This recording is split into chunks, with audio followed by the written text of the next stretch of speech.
देखिए, human psychology होती है अच्छी अच्छी चीज़ें बटोरने की। अच्छा खाना हो, अच्छा रहना हो, अच्छी तारीफ करना हो, मगर अच्छे अच्छे के चक्कर में दुनिया भर की चीज़ों में हम टटोलते हैं। देखिए, सद साहित्य पढ़ते हैं, हम लोग सनातन धर्म की आस्थाओं को मानते हैं, हम लोग बहुत सारे ऐसे शास्त्रोक्त ग्रंथ हैं जहाँ पे हम अच्छी अच्छी चीज़ें तलाश करते हैं, मगर एक चीज़ को हम भूल जाते हैं कि उन अच्छी चीज़ों में 50, 100, 1000 हमने अच्छी चीज़ें तलाश करी, उसमें 1, 2, 4 चीज़ें वो भी होती हैं जो ख़राब होती हैं, और वो ख़राब चीज़ें जीवन को नष्ट कर देती हैं।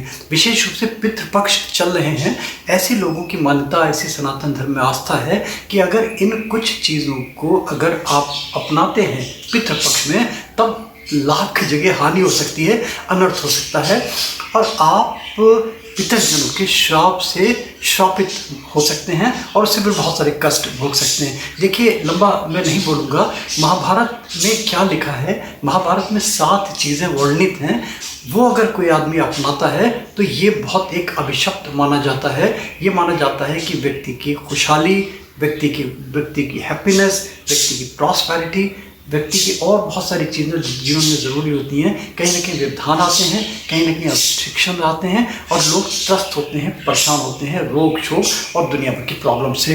देखिए, श्राद्ध पक्ष के लिए पूरी प्लेलिस्ट बना दी है, आप डिस्क्रिप्शन में जाएं, उसका आपको लिंक मिल जाएगा।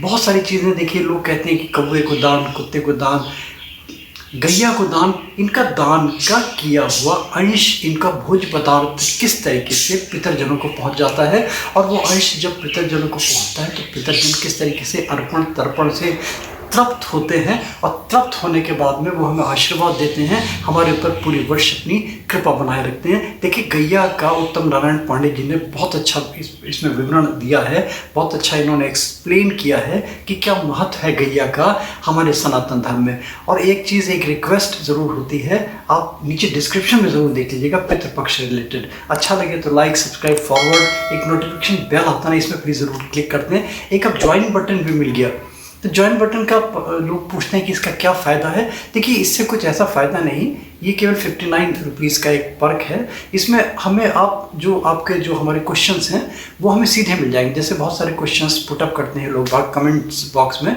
तो आप अगर हमें कमेंट्स देंगे तो वो हमें सबसे पहले अपीयर होगा, तो हम कोशिश करेंगे कि आपका उसका 1 महीने के लिए होता है, आपको रिप्लाई करें। और कमेंट्स ज़रूर कर दें प्लीज़, अच्छा लगे तो, बुरा लगे तो कर दें, और लाइक वाला बटन तो दिखाई देता है, इसमें करेंगे तो हम इंस्पायर होते हैं, हम मोटिवेट होते हैं और बेटर चीज़ें आपके सामने परोसने के लिए। सुनिए, देखिए, उत्तम नारायण पांडे जी क्या बता रहे हैं, क्या 7 वो चीज़ें हैं जो वर्जित हैं महाभारत के अनुसार। श्री सीताराम।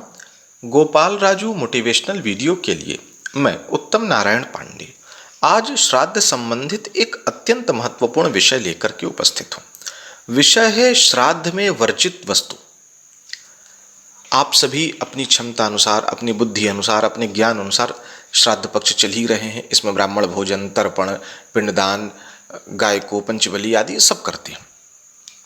लेकिन इस बात पर आपका ध्यान नहीं जाता है कि क्या नहीं करना है। एक बात जान लें, शास्त्रीय नियम है कि विधि से निषेध की महत्ता अधिक है, यानी क्या करना है से अधिक महत्वपूर्ण होता है क्या नहीं करना है। यदि आप केवल इस तथ्य पे अपना ध्यान रखते हैं कि क्या करना है, लेकिन इसको आप छोड़ देते हैं कि क्या नहीं करना है, तो आपका वो कर्म पूर्ण नहीं माना जाता है और आपको उसका पूर्ण लाभ नहीं होता है। इसलिए आप इस बात का बहुत विशेष ध्यान रखेंगे कि श्राद्ध के समय में क्या नहीं करना है। यदि आप इसको नहीं करते हैं तो आपको दोष लगता है, आपको पितृश्राप देते हैं, आप दंडित होते हैं, आपके जीवन में अनावश्यक रूप से संघर्ष, श्रम बढ़ता है, अपव्यय बढ़ता है, बीमारी बढ़ती है। तो आप इस चीज को बहुत स्पष्टता से समझेंगे। महाभारत में एक जगह बताया गया है कि श्राद्ध में श्राद्धकर्ता को क्या नहीं करना चाहिए। वहां कहा गया है कि दंत धावन तांबूलम तेलाभ्यंगम भोजनम रत्यौषधम परान्नम च श्राद्धकृत सप्तवर्जित। 7 बातें वहां मना की गई हैं कि श्राद्धकर्ता को नहीं करनी चाहिए। उसमें आप विशेष रूप से तांबूल का भक्षण ना करें, यानी कि जो पान मसाला गुटखा खाते हैं वो उस दिन, जिस दिन श्राद्ध के दिन है, बहुत कड़ाई से इस बात का ध्यान रखें कि इसका प्रयोग ना करें। तैल मर्दन यानी कि मालिश ना करें अपनी।